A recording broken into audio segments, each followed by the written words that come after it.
Hey friends, if you encounter this issue where video is stuttering on your Windows 11 computer, then please watch this video. Now here's the thing.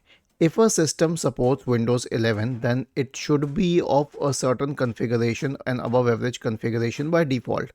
So if you are facing issues with that, like video stuttering, it means that the issue would be with the media player or with the graphics card driver. So here's my suggestion. Search for store in the Windows search bar and go to the Microsoft Store. Search for VLC here and hit enter. Now go to VLC and install it and open the video using VLC because it is much better than the internal media players in Windows computers. The next is to update the graphics card driver. So search for device manager in the Windows search bar and open device manager.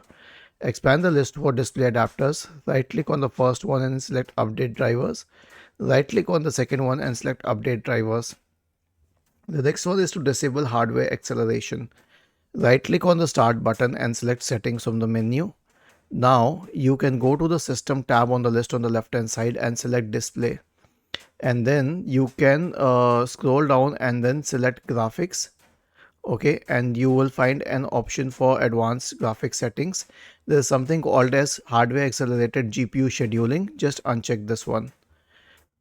Finally, if this doesn't work, then instead of playing 4K videos on your computer, play 1080 pixel videos. Anyway, your monitor also has its own limitations. Was this helpful? If yes, then please subscribe to the channel. If not, then let us know in the comment section of the video on how we could help you further. Thank you for watching this video and have a nice day.